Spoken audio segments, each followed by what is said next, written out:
n'était responsable de rien. Et qu'aujourd'hui, j'ai envie d'emprunter une expression chère aux nouvelles autorités de ce pays, c'est enfin notre histoire vers la félicité.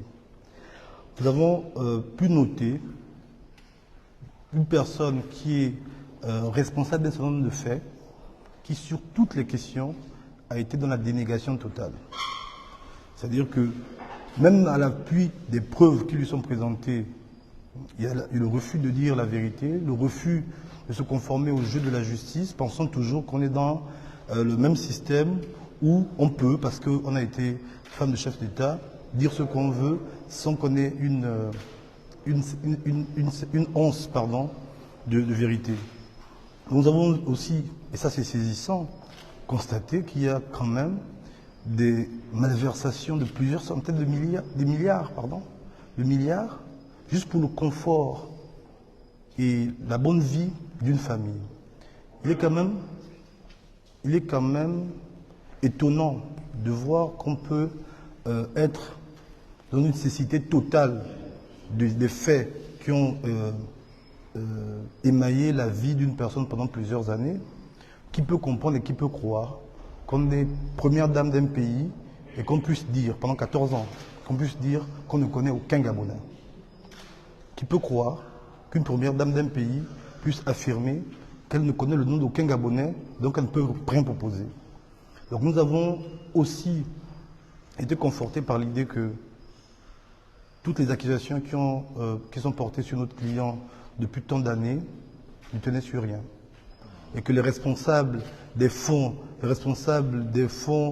alloués au confort de Madame la Première Dame étaient diligentés par la Première Dame elle-même. Donc, on peut aussi, et c'est là où je parlais de l'essor vers la félicité, on peut aussi se féliciter finalement de ce que, aujourd'hui, vous avez une personne qui a des charges qui pèsent sur elle, qui ne pèsent plus sur rien. Donc, est-ce que le temps va réhabiliter notre client? Est-ce que qu'est-ce qui pourrait faire en sorte que justice lui soit rendue? Parce que 4 ans de perdu, c'est 4 ans de vie. Et vous voyez l'état dans lequel il est, c'est 4 ans de destruction d'une vie.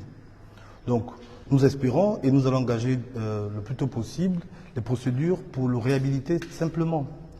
Nous pensons qu'il est temps de se retourner parce que notre client n'est animé par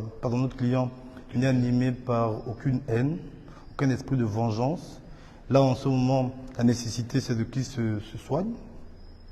La nécessité, c'est qu'il regagne la dignité qui avait été bafouée, mise en parenthèse, sous les instructions et sous le contrôle d'une personne qui était responsable des faits qu'on lui imputait.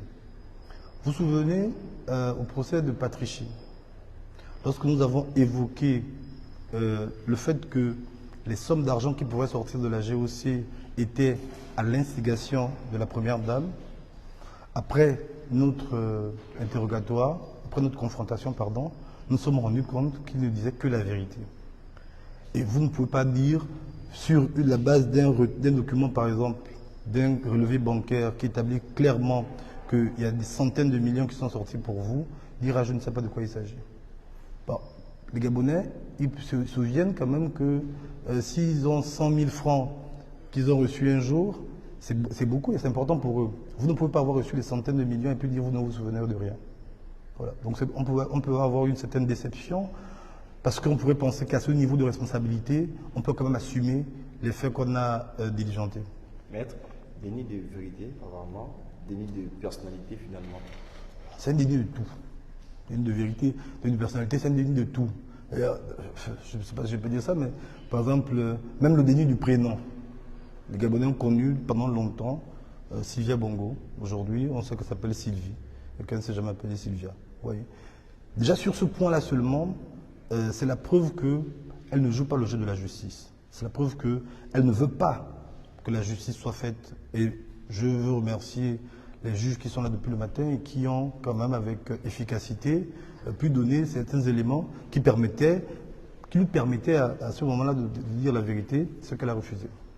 Maître Dieu, quel scénario, à quoi s'attendre finalement face à quelqu'un, une personne qui décide de ne pas jouer le jeu de la justice, alors que vous, dans votre démarche, vous cherchez à rétablir dans ses droits votre client qui finalement ne serait pas impliqué dans tout ce qui lui serait reproché.